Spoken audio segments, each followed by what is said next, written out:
Hello everyone, myself CA Viduduggal. Welcome to our YouTube channel CA Sansar. Today we'll be discussing about the amendments that have been introduced as per FCRA Bill 2020. FCRA bill pass किया गया है 2020 पास किया गया है सितंबर 2020 में. इसमें काफी major amendments introduce की गई हैं. ये बिल उसी पैटर्न पे पास किया गया है जैसे हमारे इस बार इनकम टैक्स के अंदर अमेंडमेंट्स आई हैं. ये साल हम एनजीओज ट्रस्ट के लिए कह सकते हैं बहुत ही इम्पोर्टेंट ईयर रहा है, जहां पर इनकम टैक्स के साथ साथ एफसीआरए बिल में भी काफी मेजर अमेंडमेंट्स आई हैं, जिनका मेन पर्पस ये है कि एनजीओज और ट्रस्ट की वर्किंग को स्ट्रिक्ट मॉनिटर करना कि क्या जो पैसा चाहे वो डोनेशंस के थ्रू रिसीव हो रहा है इंडिया से या वो बाहर से आ रहा है, फॉरेन कंट्रीब्यूशन रिसीव हो रहा है, क्या वो उन्हीं एक्टिविटीज के लिए यूटिलाइज हो रहा है जिस पर्पस के लिए वो रिसीव किया गया है. इससे पहले हमने डिस्कस किया था एक पहले वीडियो में जहां पर हमने इनकम टैक्स के अंदर जो अमेंडमेंट आई थी फाइनेंस एक्ट 2020 ने जो इंट्रोड्यूस की गई थी उसके बारे में डिस्कस किया था, जहां पर कंप्लायंस वर्क इंक्रीज कर दिया गया है, रिन्यूअल की बात की गई है और भी काफी मेजर चेंजेस किए गए हैं. इसका लिंक आपको डिस्क्रिप्शन में मिल जाएगा जहां हमने डिस्कस की थी इनकम टैक्स के अमेंडमेंट्स. इस वीडियो में हम डिस्कस करेंगे जो एफसीआरए बिल 2020 पास हुआ है उसमें क्या मेजर अमेंडमेंट्स आई हैं, आपकी एनजीओज और ट्रस्ट को क्या कंप्लायंस और करने हैं, किन किन बातों का और ध्यान रखना है, क्या चीजें हटाई गई हैं, क्या चीजें नई ऐड की गई हैं. So now let us understand this through PPT. पहले हम गो थ्रू करते हैं कि हमारी क्या क्या अमेंडमेंट्स आई हैं. एक तरीके की समरी है. सेक्शन 3 बात करता है prohibition to accept the foreign contribution कि किस किस से हम फॉरेन कंट्रीब्यूशन रिसीव नहीं कर सकते, इसमें अमेंडमेंट आई है. Section 7 talks about the prohibition to transfer foreign contribution to other person. ये सेक्शन 7 जो है काफी मेजर अमेंडमेंट जो हम कहेंगे पूरे बिल के अंदर ये सबसे इंपॉर्टेंट अमेंडमेंट रही है सेक्शन 7 की. हम डिस्कस करेंगे अभी स्लाइड्स में. सेक्शन 8 करता है कि जिसमें रिस्ट्रिक्शन कम कर दी गई है एडमिनिस्ट्रेटिव पर्पसेस के लिए जो हम यूटिलाइज करते थे फॉरेन कंट्रीब्यूशन, उसकी लिमिट को, उसकी कैप को कम कर दिया गया है. ऐसी सेक्शन 12 और 17 इंट्रोड्यूस किए गए हैं जहां पर एफसीआर अकाउंट खोलने की बात की गई है. सेक्शन 12A में आधार नंबर की रिक्वायरमेंट मैंडेटरी कर दी गई है. सेक्शन 13 बात करता है जहां पर सस्पेंशन ऑफ सर्टिफिकेट के लिए टाइम पीरियड को बढ़ा दिया गया है. Section 14A talks about voluntary surrender of certificate. अब ये नया ऐड किया गया है जहां पर वॉलंटरली आप सरेंडर कर सकते हैं अपना FCRA certificate. And section 16 talks about renewal of certificate, कैसे आपको रिन्यूअल करवाना है सर्टिफिकेट का. अब इसको हम एक एक करके अंडरस्टैंड करते हैं कि क्या क्या इनमें अमेंडमेंट्स आई हैं. Section 7 talks about prohibition to transfer foreign contribution to other person. यानी कि हम फॉरेन कंट्रीब्यूशन जो बाहर से रिसीव कर रहे हैं वो हम कहाँ कहाँ किस किस को नहीं दे सकते. इसका हम बैकग्राउंड थोड़ा सा देखते हैं इस सेक्शन को अंडरस्टैंड करने से पहले.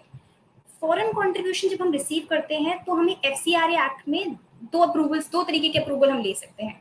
या तो हम रजिस्ट्रेशन ले सकते हैं जो हमारा एक टाइम पीरियड के लिए वैलिड होता है, या हम प्रायर परमिशन ले सकते हैं सीधी से जो हमारी स्पेसिफिक पर्पस के लिए और स्पेसिफिक कंट्रीब्यूशन के लिए ही यूटिलाइज कर सकते हैं. तो दो तरीके से हम अप्रूवल ले सकते थे. अमेंडमेंट से पहले क्या होता था कि जो फॉरेन कंट्रीब्यूशन हम बाहर से रिसीव करते थे, बड़ी एनजीओ जैसे रिसीव करती थी, वो आगे छोटी एनजीओ को ट्रांसफर कर देती थी फॉर द यूटिलाइजेशन के लिए. तो जैसे हम बात करें प्रायर टू अमेंडमेंट क्या था, foreign contribution can be transferred to any other person who has been registered under the act or obtained prior permission under the act. हम इनको ट्रांसफर कर सकते थे दूसरे पर्सन को जो रजिस्टर हो रखे हैं या जिन्होंने प्रायर परमिशन ले रखी है. लेकिन अगर छोटी एनजीओज नहीं ले पा रही हैं रजिस्ट्रेशन या prior permission, so foreign contribution can also be transferred जहां with the approval of central government. ये हमारा अमेंडमेंट से पहले का था. लेकिन पोस्ट अमेंडमेंट क्या आया है कि foreign contribution can not be transferred any other person. यानी कि अब आपको जो फॉरेन कंट्रीब्यूशन बाहर से रिसीव कर रही है आपकी ट्रस्ट एनजीओज, उन्हें ही वो यूटिलाइज करना होगा. ये आगे आप फर्दर ट्रांसफर नहीं कर सकते छोटी एनजीओज के लिए. इसके दो तरीके से इम्पैक्ट आएंगे. एक तो पहला इम्पैक्ट जो आज आएगा इसमें, ये छोटी एनजीओज के लिए एक तरीके की प्रॉब्लम हो सकती है क्योंकि छोटी एनजीओज पहले बड़ी एनजीओ से ही लेती थी अमाउंट. कुछ रिसर्च वर्क करने के लिए या कुछ स्टडी करने के लिए बड़ी एनजीओ से लेती थी अमाउंट. उनको काफी ये हैम्पर कर सकता है.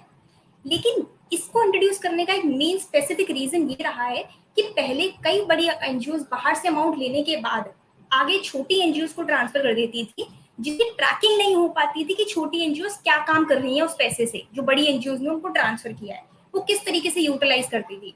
जिसको हमने काफी सालों में, पुराने सालों में देखा है कि छोटी एनजीओ उसको रिलीजियस कन्वर्जन के लिए बेसिकली यूटिलाइज करती थी। काफी केसेस भी आए हैं इस एफसीआरए एक्ट में जहां पर जो पैसा इन्होंने छोटी एनजीओ ने रिसीव किया है बड़ी एनजीओ से, उन्होंने रिलीजियस कन्वर्जन के लिए यूटिलाइज किया है और हम इसको ट्रैक नहीं कर पाते थे कि पैसा कहाँ गया आगे। तो अब ये ट्रैक करने के लिए, स्ट्रिक्ट मॉनिटरिंग करने के लिए कि पैसा जो आया है उसी पर्पस के लिए रिसीव हो जिस पर्पस के लिए वो रिसीव किया गया है, इसलिए उन्हीं एनजीओ को वो पैसा यूटिलाइज करना है, कोर एक्टिविटीज में उन्हीं एनजीओ को काम करना है। तो इस तरीके से कोई भी एनजीओ जिसने एफसीआरए एक्ट में रजिस्ट्रेशन लिया है, जो अमाउंट बिहार से रिसीव करे, वो किसी को भी आगे ट्रांसफर नहीं कर पाएंगे। अब उन्हें ही यूटिलाइज करना है। यहाँ पर सेकेंड अमेंडमेंट बात करती है restriction to utilise foreign contribution for administrative purposes. यानी कि आपको जो फॉरेन कॉन्ट्रीब्यूशन रिसीव किया गया है उसकी रिस्ट्रिक्शन होती थी पहले भी कि एडमिनिस्ट्रेटिव पर्पस के लिए आप कितना यूटिलाइज कर सकते हैं। एडमिनिस्ट्रेटिव पर्पस जैसे कि आपको अपनी एनजीओ को रन करने की कुछ सैलरी देनी है, कुछ ऑफिस एक्सपेंस करने हैं, कुछ ट्रैवलिंग के खर्चे करने हैं, तो वो सभी एडमिनिस्ट्रेटिव पर्पसेस में यूटिलाइज होते थे जो आपको एनजीओ को रन करने के लिए यूज करने पड़ते थे। फिर इसकी लिमिट पहले होती थी 50% की। अगर हम इसको थोड़ा सा देख के चले, foreign contribution can be utilised only for the purpose for which it has been received. ये हमने डिस्कस किया पहले भी कि जिसके लिए आपने रिसीव किया उसी के लिए यूटिलाइज करना है। And the limit of utilisation of foreign contribution for administrative purposes has been reduced to 20% from 50%।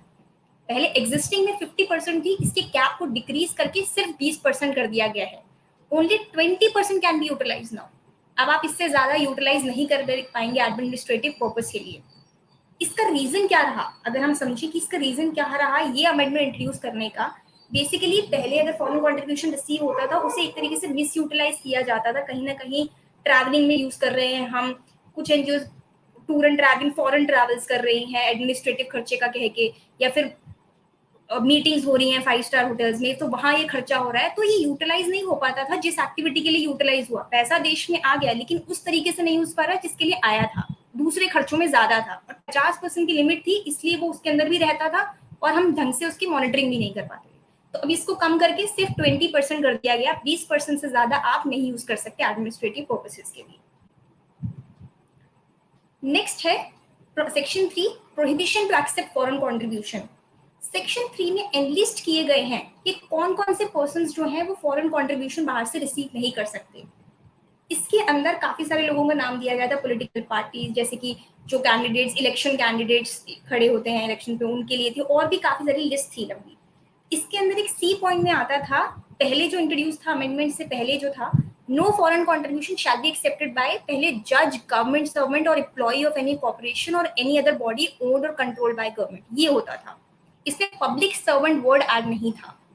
फिर इस अमेंडमेंट में पब्लिक सर्वेंट वर्ड ऐड कर दिया गया है। अब एक क्वेश्चन जो माइंड में हमें आएगा कि गवर्नमेंट सर्वेंट पहले से था तो पब्लिक सर्वेंट क्यों इंसर्ट किया गया। यहाँ हमें समझना है कि public servant and government servant दोनों अलग अलग हैं। काफी सारे ऐसे अथॉरिटीज हैं, जो काफी सारे ऐसे पर्सन्स होते हैं जो गवर्नमेंट सर्वेंट की डेफिनेशन में नहीं आते लेकिन वो पब्लिक सर्वेंट की डेफिनेशन में आते हैं। और ऐसे पास्ट में काफी केसेस हुए जहां पर पर्सन ने रिसीव किया अमाउंट बाहर से और वो गवर्नमेंट सर्वेंट की डेफिनेशन में अमाउंट की डेफिनेशन में फॉल नहीं कर रहे थे, इसलिए यहाँ पर यहाँ से हमको हटा नहीं सकते थे, तो वो रिसीव कर पा रहे थे। तो इसलिए public servant word and insert किया गया है। पब्लिक सर्वेंट की डेफिनेशन इंडियन पीनल कोड के मुताबिक ही चलेगी। यहाँ पर ये सेक्शन इंट्रोड्यूस हुआ है 12 and 17, opening of FCRA account. थोड़ा सा हम पहले पीछे जाके समझते हैं कि एक्चुअल में था क्या।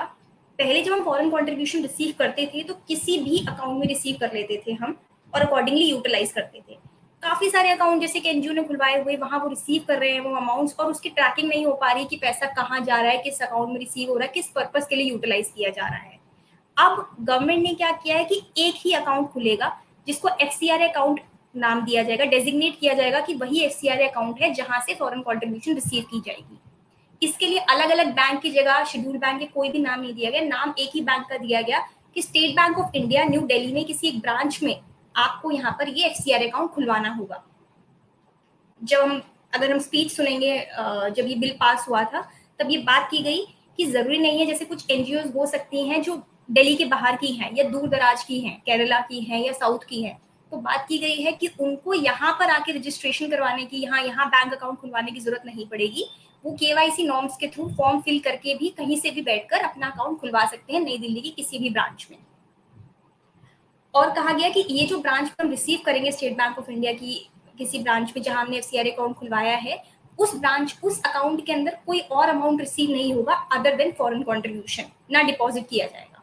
तो सिर्फ एफसीआरए वाला फॉरेन कंट्रीब्यूशन का अमाउंट ही उस एफसीआरए अकाउंट में रिसीव किया जाएगा। फॉरेन कंट्रीब्यूशन एक चीज की यहाँ रिलैक्सेशन दी गई कि हो सकता है कि आपने बाहर से अमाउंट रिसीव किया एक अकाउंट के अंदर, आपको अलग अलग जगह पर उसको खर्चना हो, यूटिलाइज करना हो, फर्दर यूटिलाइज और ट्रांसफर करना हो, तो वो किस तरीके से किया जाएगा। यहाँ पर एक थोड़ी सी रिलैक्सेशन दी गई कि आप एक एफसीआरए अकाउंट खुलवाएं, उस अकाउंट में सारा पैसा डलवाएं और उसको बाकी किसी, अगर आपको आगे डेजिग्नेट करना है, ट्रांसफर करना है, तो दूसरे एफसीआरए अकाउंट खुलवा के अपनी मर्जी के किसी शेड्यूल बैंक में वहां उसे फर्दर ट्रांसफर कर सकते हैं यूटिलाइजेशन के लिए, लेकिन वो भी एफसीआरए अकाउंट ही कहलाएंगे। आप इस एफसीआरए अकाउंट से बाकी अकाउंट्स में ट्रांसफर कर सकते हैं। इससे क्या होगा कि हमने जो एक अमाउंट रिसीव किया है, हम ट्रैक कर पाएंगे कि कौन सा पैसा किस ब्रांच में गया, किस अकाउंट में गया और आगे वो किस तरीके से यूटिलाइज किया गया। तो एक पूरा ट्रैकिंग सिस्टम बन जाएगा, इसलिए यहाँ पर एफसीआरए अकाउंट खोलने की बात की गई। सेक्शन नेक्स्ट 12A बात की गई है। हमें पता है जैसे कि अब हर चीज जैसे आधार से लिंक की गई है, तो ऐसे ही यहाँ पर भी आपको आधार नंबर देना मैंडेटरी है ऑफिस बेयरर्स को। तो 3 तरीके से जब हम रजिस्ट्रेशन के लिए बात करने जाते हैं अपने एफसीआरए में, या तो हम प्रायर परमिशन लेने जाते हैं, या फिर अप्रूवल लेने जाते हैं, या सर्टिफिकेट लेने जाते हैं, या हम रिन्यूअल करवाने जाएंगे, तो हमें आधार देना मैंडेटरी है सारे ऑफिस बेयरर्स का, अगर वो इंडियन सिटीजन हैं तो आधार मैंडेटरी है यहाँ पे इंडियन सिटीजन का। और अगर फॉरेनर है तो पासपोर्ट की कॉपी, या फिर अगर उनके पास overseas citizen of Indian card available है तो वो उन्हें फर्निश करना होगा। नेक्स्ट, ये सेक्शन नया इंट्रोड्यूस किया गया है। इससे पहले 14A बात करता है वॉलंटरी सरेंडर ऑफ सर्टिफिकेट। इससे पहले कोई भी ऑप्शन एनजीओ के पास नहीं होता था सरेंडर कराने का, तो अब ये ऑप्शन दिया गया है कि आप अपनी मर्जी से कोई भी एनजीओ ट्रस्ट जिसको सरेंडर करवाना है, जैसे सपोज अगर आपने 5 साल का रजिस्ट्रेशन लिया था और आपका यूटिलाइज हो गया अमाउंट 3 साल में, और आपको 2 साल के उस 3 साल के बाद अब उसकी जरूरत नहीं है, तो अब आपको वो रखने की जरूरत नहीं है सर्टिफिकेट, आप उसे वॉलंटरली सरेंडर करवा सकते हैं। आप सीजी को रिक्वेस्ट कर सकते हैं कि आप सरेंडर करवाना चाहते हैं, लेकिन सीजी भी अपनी इंक्वायरी और इन्वेस्टिगेशन के बाद ही आपका सरेंडर सर्टिफिकेट एक्सेप्ट करे, आपको सरेंडर सर्टिफिकेट अलॉट करेगा कि आपने कोई कॉन्ट्रीन तो नहीं किया प्रोविजंस, आपने सारी एनुअल रिटर्न्स ड्यूली फाइल करी है, कोई मिस यूटिलाइजेशन तो नहीं किया फंड्स का, management of foreign contribution and assets आपने प्रॉपर किया है, आपने सारे प्रोविजंस को फुलफिल किया है एफसीआरए एक्ट के, तभी वो आपको ग्रांट करेंगे कैंसिलेशन सर्टिफिकेट। सेक्शन 13 में बात की गई है extension of time period for suspension of certificate. Amendment से पहले सीजी सस्पेंड कर सकता था certificate for a period of 180 days, 180 दिन के लिए वो सरेंडर कर सकता था अगर ग्राउंड्स, अगर आपने कोई भी ग्राउंड कैंसिलेशन का फुलफिल, कैंसिलेशन के लिए अगर ऐसा कुछ हुआ है कि जहां पर आपके फुलफिल नहीं हो पाया, आपने कोई प्रोविजन फुलफिल नहीं किया, यहाँ पर जो ग्राउंड्स इनलिस्ट किए गए हैं उन्हीं किसी एक ग्राउंड में आप फॉल कर गए और आपने कुछ इलीगल एक्टिविटी या कुछ ऐसी एक्टिविटी कर ली जो अलाउड नहीं थी, तो वो आपका 180 दिन के लिए कैंसिल कर सकते थे सीजी आपका सर्टिफिकेट, आप सस्पेंड कर सकते थे। लेकिन अब इस टाइम पीरियड को बढ़ा दिया गया है, 180 डेज एडिशनल कर दिए गए हैं, यानी कि 180 प्लस 180 360 डेज के लिए आपका सर्टिफिकेट कैंसिल हो सकता है, कर सकते हैं अगर उन्हें लगता है कि आपने कोई प्रोविजंस कॉन्ट्रवीन किए हैं। सेक्शन 16 बात करता है रिन्यूअल ऑफ सर्टिफिकेट की। पहले अगर हम थोड़ा सा समझे, इससे पहले रिन्यूअल का अपना प्रोसेस था वो इजी हुआ करता था। अगर आपने 5 साल, जब आप 5 साल के बाद गए अपना सर्टिफिकेट रिन्यू करवाने के लिए और उन्होंने देखा सीजी ने आपको देने से पहले कि आपने सारी कंप्लाइंसेस पूरे कर रखे हैं, एनुअल रिटर्न्स फाइल कर रखी हैं, कोई मिस यूटिलाइजेशन नहीं है, थोड़ा बहुत देख के आपको नॉर्मली एफसीआरए का रिन्यूअल हो जाता था।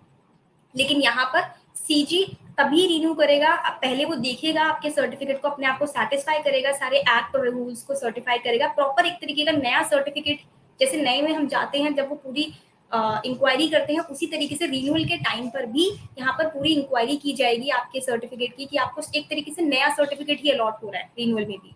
तो जैसे अगर हम थोड़ा इनकम टैक्स में भी जाके देखें, इनकम टैक्स में भी अब हर 5 साल बाद, जो इस साल नया प्रोविजन ऐड हुआ है कि हर 5 साल बाद आपको रिन्यूअल करवाना है, यहाँ पर भी रिन्यूअल होगा, उसी में भी पूरा नया सर्टिफिकेट ही अलॉट होगा।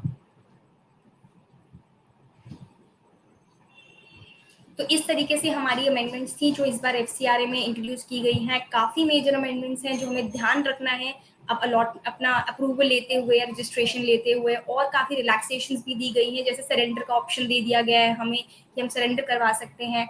हमारे लिए कंप्लाइंसेस ज़्यादा हो गए, हमें आधार देना मैंडेटरी है, रिन्यूअल पे हमें पूरा प्रॉपर अपने बुक्स को दिखाना पड़ेगा, अपने एनुअल रिटर्न्स को शो करना पड़ेगा, सीजी अपनी सेटिस्फैक्शन के बाद ही आपको देगा। आई होप आपको क्लैरिफाई हो गया होगा, क्लियर हो गया होगा क्या अमेंडमेंट्स है। इन केस कोई भी क्वेरी है, you can comment in the section, और आप मेल भी कर सकते हैं। Thank you so much.